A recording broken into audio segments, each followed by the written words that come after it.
Hello children, welcome back to Max Made Easy. Let's continue with Geometry, Pythagoras Theorem, Exercise 18, Part 2. Here is our second question.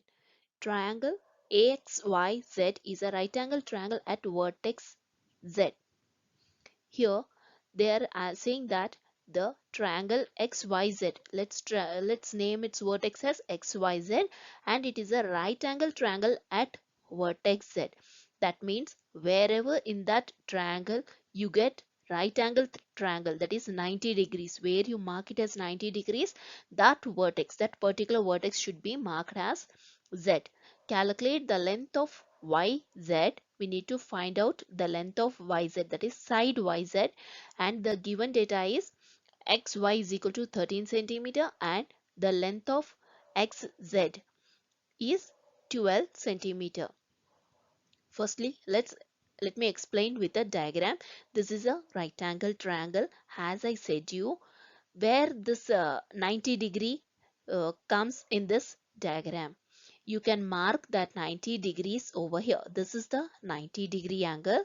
So this point should be marked as Z. It is very important, and the remaining can be marked as Y, X, right? So this angle is 90 degree. So this vertex should be marked as 90 as per the given data. And they are asking us to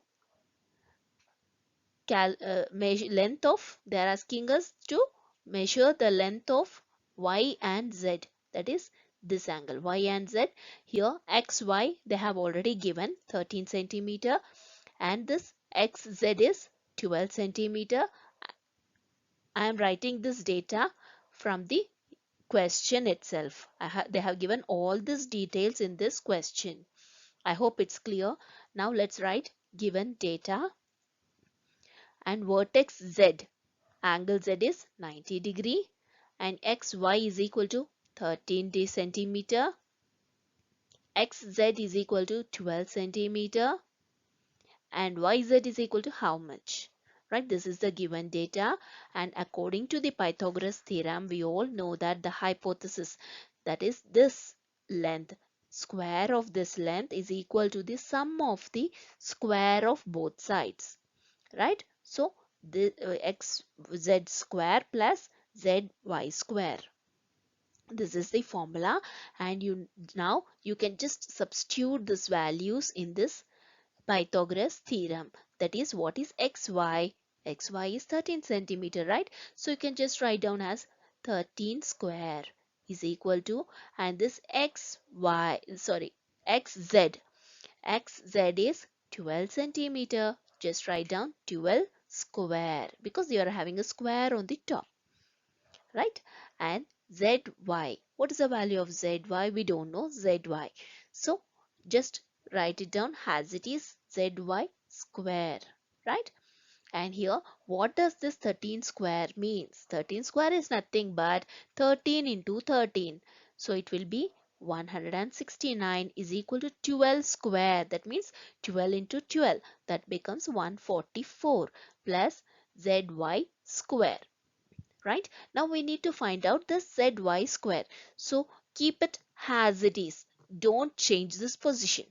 Just get this 144 on the other side. Why we are getting it? Because we need to find the value of zy, right? For that reason, other than this zy square, just get all the other terms. Here you are having only one. So when you get it on the other side, it becomes minus because it is having plus sign over here.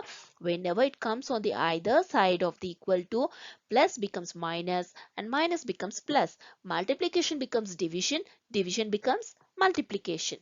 So 169 minus 144 is equal to zy square.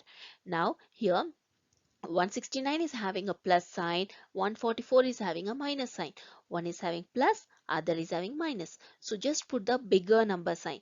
Among these two, which is a bigger number? 169 is a bigger number and its sign is plus. So just put a plus sign and subtract it. It becomes 25 is equal to zy square.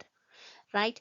To remove this square, we need to remove the square because they have asked the side yz, only yz, right? Yz or zy, both are one and the same. So here they have asked for yz, but here you are having zy square. So you need to remove the square. For removing the square, you can just place a square root. I hope you understood why you are placing a square root over here. We all know that always square root means you should check it with only with the double numbers. That is 2 twos are 4, uh, 3 threes are 9, 4 fours are 16. Similarly, 5 fives are is 25. Right? Check only with the double numbers. You don't need to check with 3 twos are, 5 six are, 5 fours are 20. Like that, you don't need to check it. Just only multiply two same numbers. So 5 fives are will be 25. So just write down only one number, that is 5. If it is small number, you can directly do it. In my upcoming videos, I'll be posting how to do a square root for the large numbers in a simple way as well as in a long division method. So keep watching Maths Made Easy. Don't forget to like, subscribe, comment and hit the bell button. Check the description box for Pythagoras theorem. Thank you.